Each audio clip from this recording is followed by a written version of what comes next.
economic crisis is not getting better for most people in most places. I mean, there's some little exceptions like Norway. Other, you know, if it's a really well-run social democracy that's loaded with oil, that helps. You know, Australia. And then there's Iceland.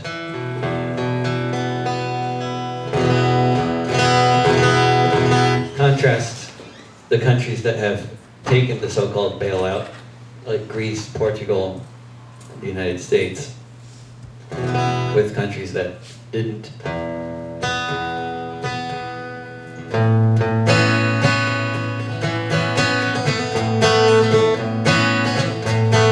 Iceland is an island with 500,000 or so Vikings, mostly known for volcanoes, hot springs and fishing, known for its welfare state, known for being good and socialistic, certainly not known for being corrupt or nepotistic. But in the USA and Europe, when they were deregulating banks, Iceland's politicians took bribes and joined their ranks. Soon you had a situation one would think just couldn't be.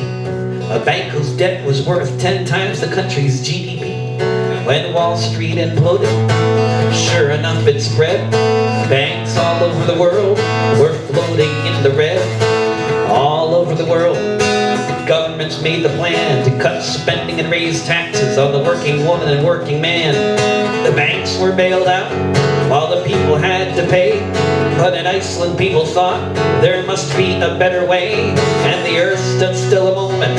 Fear was struck in every toff when Iceland told the bankers. Iceland told the bankers.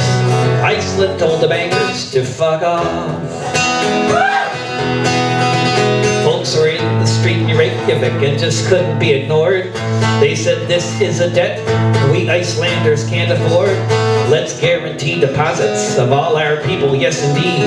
But as for all the speculators motivated by their greed to make really dumb investments, to them Iceland said good luck. Sorry for your losses, but we don't really give a fuck. The 1% all trembled when they took away the trough. When Iceland told the bankers, Iceland told the bankers, Iceland told the bankers to fuck off.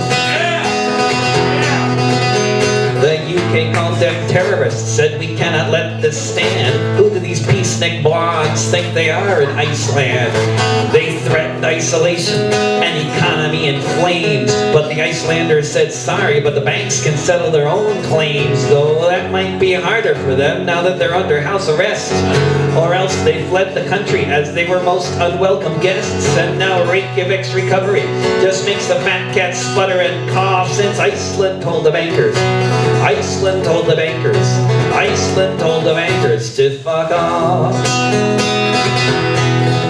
If you haven't heard of this example, perhaps there's a reason why.